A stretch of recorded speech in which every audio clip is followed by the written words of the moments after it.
The award-winning actress, singer, turned best-selling author, Jenifer Lewis is candid while discussing her memoir, The Mother of Black Hollywood. Lewis, who currently stars on the ABC comedy Blackish, is provocative, scintillating, and heartfelt during our profile. I'm Michael Reel, and this is Real Urban News. We recently spent some quality time with the actress in the comfort of her home, where she sang, entertained, informed, and inspired.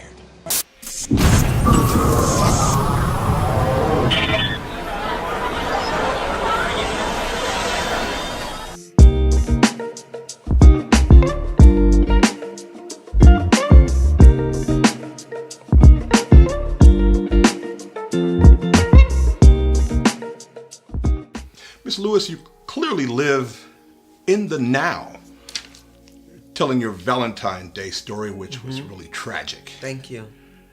And you captured the essence of that horrific shooting in Florida. You went to your piano and you penned the words, "Our children should not have to run from bullets." That's right. Take us back to that moment. Okay, so it was Valentine's Day, and I'd come home from Blackish, and I went upstairs and I got on Facebook, and about 20 people had spelled my name with 2 N's. So I came down here to write a little funny song like, "My name is Jenifer, I'm a star," you know, some silly shit. But then somehow my hand hit, a button, and the footage of the children running from the school in Parkland, they all had their hands up, and it was a shot from the helicopter.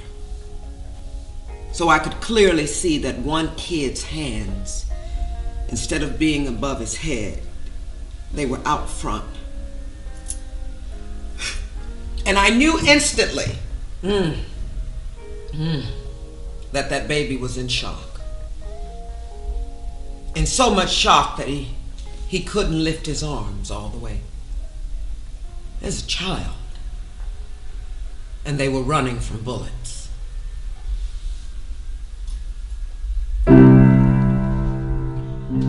Our children shouldn't have to run from bullets.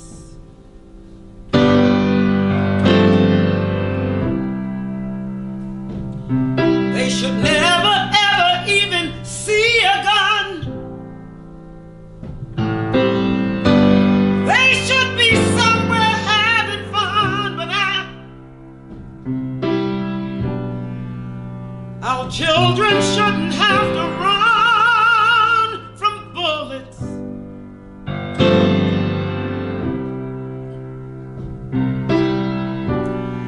Our children shouldn't have to run from bullets.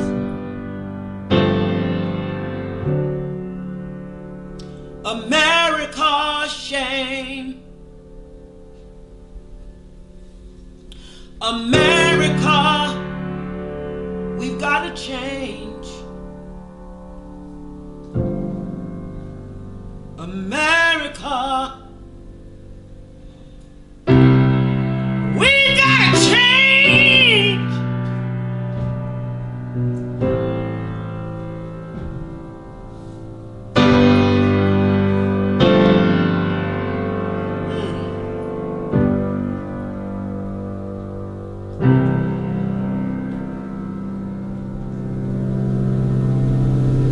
Okay.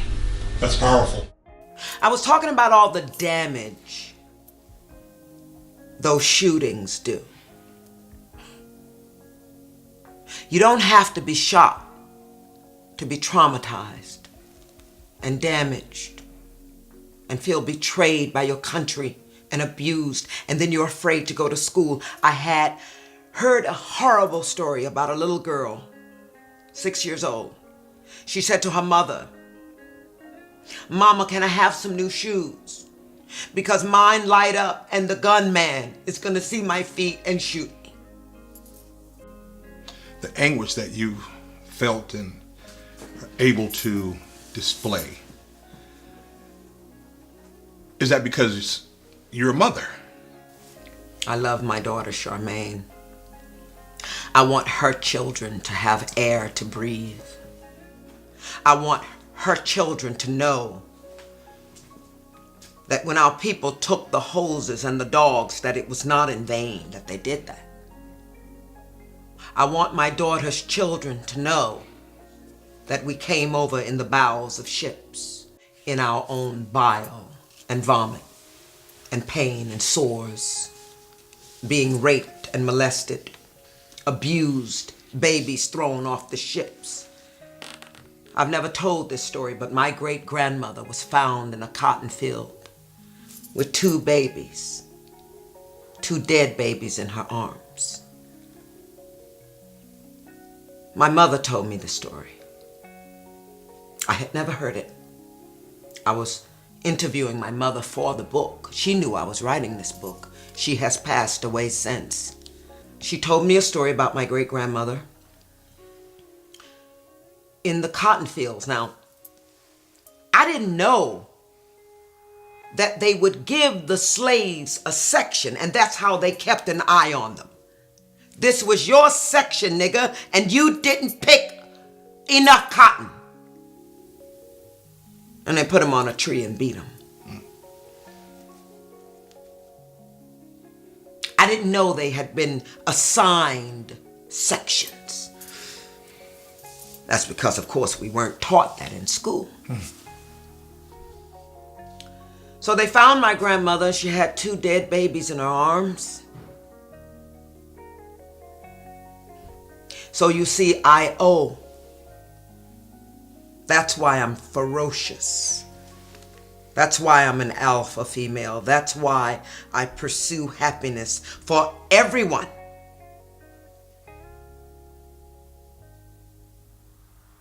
I want women to speak up, and men, about their molestations. I want you to talk about it so you can breathe. You can't breathe when you hold that stuff in you. You get sick when you hold that stuff in you. And see, I went to therapy for 17 years, twice a week. So I came to slay. I don't hold nothing in. I lay it on the slab and happy to do it. I'm 61 years old. Y'all can't hurt me, honey, because I have lived. I lived my life. You see, they try to build that wall. I'm going to take my lunch down there and sit on it. I'll take a bullet for the movement. Building a wall. He wants a military parade, and these babies are being shot down. Yeah, try to have your military parade now. A lot of responsibility comes with this title, The Mother of Black Hollywood. Can you talk about that? Well, you know, I played everybody's mama. Me, Loretta Devine, and Felicia Rashad. I'm not the only black mother of Hollywood. But I wrote the book first. So I stole it. That'll teach you. Look, look, look, I wrote a book. Hey! 2.5 years of blood, sweat, and tears it took. It's my story, and God knows it's my song. Sit back, relax, turn the page. It won't take long. The pain and the drama, playing everybody's mama, the mother of Black Hollywood.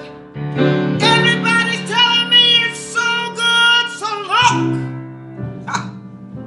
Where's your book? Put down that phone and go write your own. Tell the world about your pain and all of your glory. It's in you. It's inside of you. It's in you. So go and write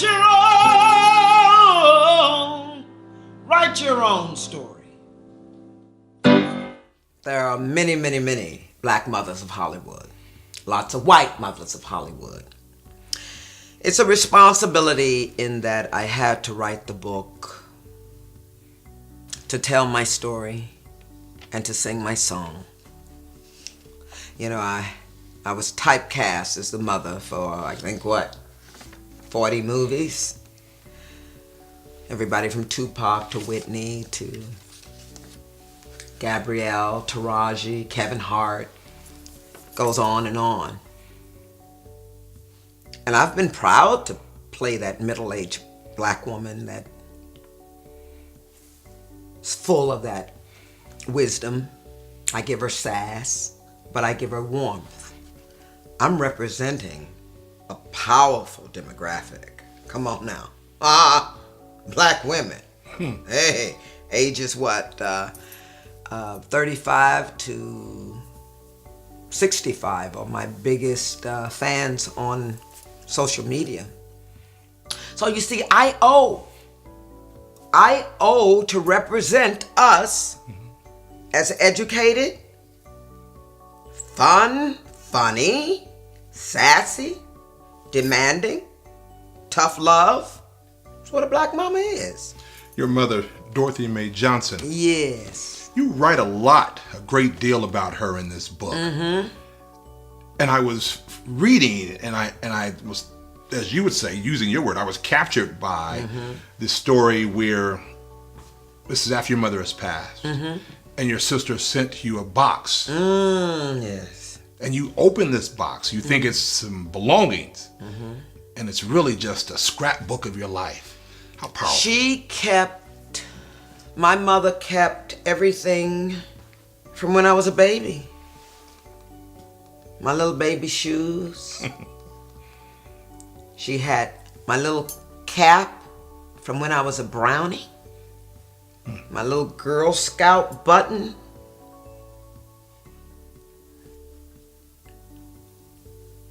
I miss my mother.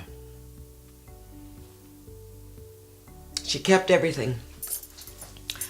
And that box said something that she was never able to tell me first with words. But that box said, "I love you, Jenny." And I was so grateful that I made peace with my mother before she passed. I don't have the answers. I have a story. The only right I had to write this book is because I'm happy. I laid my burden down in this book, and I feel freer than I ever have. But yeah, I think it's okay to be called the Black Mother of Hollywood. You further write, a little barefoot colored girl from poverty-stricken Kinloch, Missouri. You've done well. Yeah, I did. Hasn't been easy. No, it's not been easy. It was not an easy journey. Classic poverty in the 50s and 60s,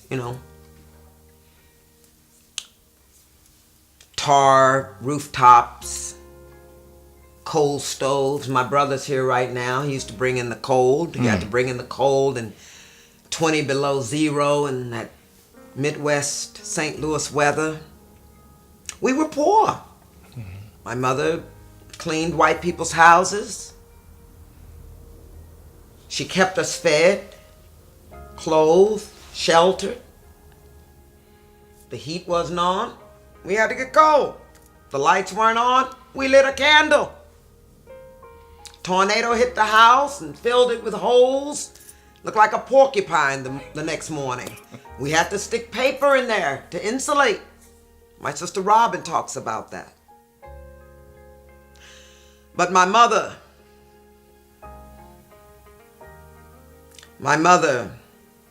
got sick and tired of being sick and tired. She got off welfare. She became a nurse's aide. She taught me and my siblings work ethics. All of my siblings are professionals. I'm very proud of them. They're proud of me, but I'm proud of them too. Teachers in the St. Louis School District. One of my sisters a big shot at AT&T, another big shot at State Farm. I'm very proud of them. My oldest sister is a minister's wife in St. Louis, and my brother Lawrence is here now with me visiting. He taught in the school district for 30 years. So I'm very proud of my siblings. Look, the bottom line is my mother didn't play, okay? You got your ass beat if you didn't act like you knew. She told us if we landed in jail, she wasn't coming, so we didn't. You believed? Oh, honey, my mother came for it. You know, our house was always clean. My mother had pride and dignity. She was a great woman. She had talent, too. My mother was an actress. She used to perform at church. And she was brilliant, too.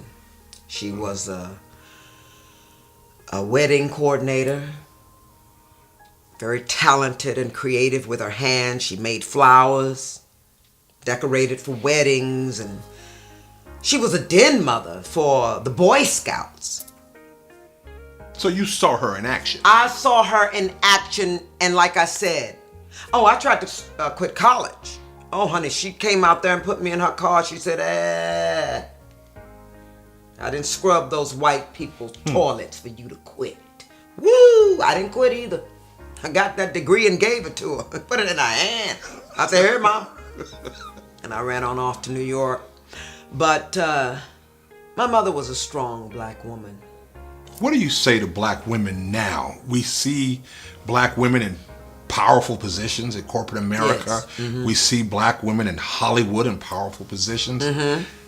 What are you telling young black girls? I'm happy to be part of the movement. You know, I was too young to march in the 60s. It's time. I'm proud to have the will to do it, the strength to do it, the popularity to do it. I've got a platform right now. I can sit at that piano and reach 10 million people. You have capitalized off of social media. Absolutely. Well, it was kind of like a mistake because Brandy and Roz Ryan came to dinner here at my home. And Brandy was running around looking at my art, and she was like, oh, this is a great street. Oh, this is a fabulous street. And she kept saying street, and I was like, look, girl, what are you talking about? And she said, oh, Auntie, it's just something I say. I said, well, y'all come on over here and let's make up a song about it. And that's how it happened. And I don't want nobody fucking with me in these streets. Got 45 million views. I don't want nobody messing with me in these streets. I don't want nobody messing with me in these streets. I don't want nobody messing with me in these streets. Ain't nobody got time for that. Ain't nobody got time for that. Ain't nobody got time for that shit. I don't think you've ever said that before. Me neither. It's a wonderful read. Thank you. What do you want the reader to walk away with after reading Jenifer Lewis, The Mother of Black Hollywood? I want the readers to walk away with having read a story where one person had the courage to write it down for you. I want them to walk away knowing that if I can come through the fire, so can you. I want them to walk away and take care of themselves. If there's mental illness in your family, reach out your hand and try to take them to get some help. I want you to remember, unless they're ready, don't waste your time. It'll kill you worrying about somebody else. Let them live. Do your best, leave the rest. I want them to walk away having read The Black Mother of Hollywood and know to be healthy. Eat good food so that you can be healthy. Exercise so you can be healthy. All these girls are so worried about their hair. Get in the pool, swim, Take care of your children. But most of all, take care of you so that if someone else needs help, you'll be strong enough to hold them up. Jenifer Lewis, thank you for your courage. Thank you. And thank you for being the mother of Black Hollywood. Yeah! Ooh, there's something about kind of woman that can do for herself. I look at her and it makes me proud. There's something about her. It's something new, so sexy about kind of woman that don't even need my help. She says she got it, no doubt. There's something about her. Cause she work like a boss, play like a boss. Car and a crib, she bout to pay 'em both.